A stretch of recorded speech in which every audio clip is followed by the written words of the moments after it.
I've got a secret. I would like to go over and personally escort our next guest on the show tonight.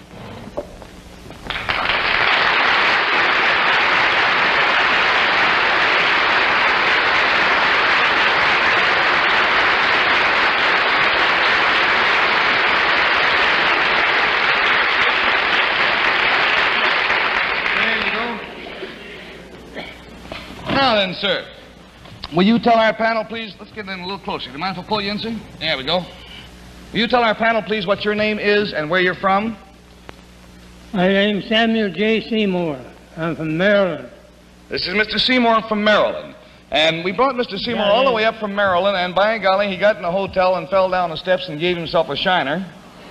And we urged him not to come on the show tonight, as a matter of fact, and finally got in touch with his doctor, and the doctor said it was up to Mr. Seymour. Mr. Seymour said he wouldn't miss it. So here he is, and feeling apparently pretty well.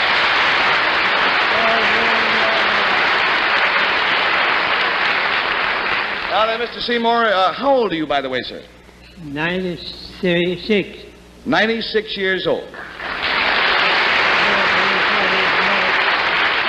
Now, sir, if you'll whisper your secret to me, I'm sure the folks at home would like to know what it is.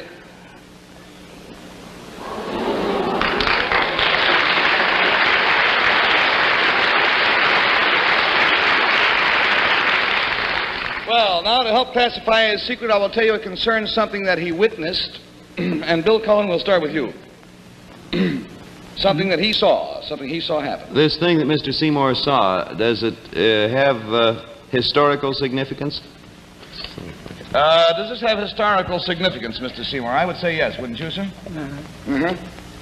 I can't hear him very good. You have to tell me what it is. Yeah, there's quite a distance between our desks here. Let's all speak up, huh? Does it have political significance?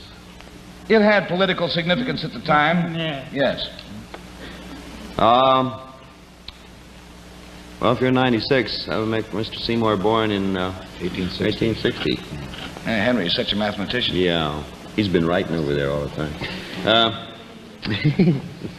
This thing, did it have anything to do with the Civil War, Mr. Seymour? No, it had not to do with the Civil... Well, let's say indirectly it was concerned with the Civil War.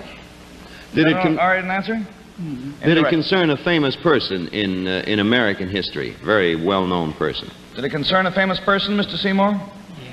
Yeah. Yep. Would it help me to know who this person was?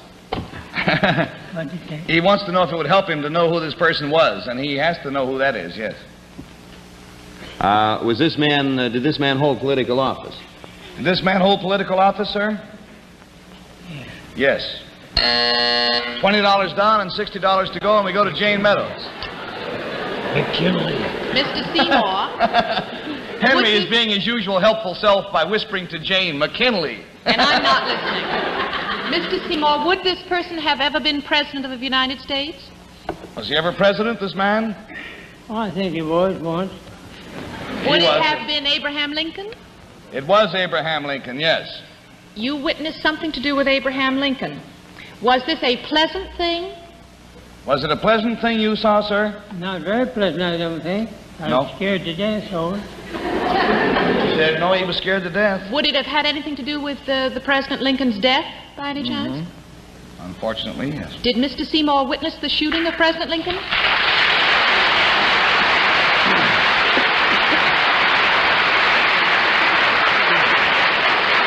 We found out about Mr. Seymour through a recent article in the American Weekly, and it said, I saw Lincoln shot. And this article is by Samuel J. Seymour, and it goes on to say that Mr. Seymour was 5 years old at the time. He had been taken to Ford's Theater by some good friends, and the curious thing was that when he was this youth, 5 years of age, when he saw Booth jump from the box to the stage, at which time he broke his leg, his only concern was not for the president, because he didn't realize that the president had been shot, but the poor man who fell out of the balcony.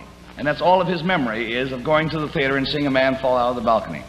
Sir, it's been a great joy and you might say an honor to have you are, by the way, the only living witness of that tragic event.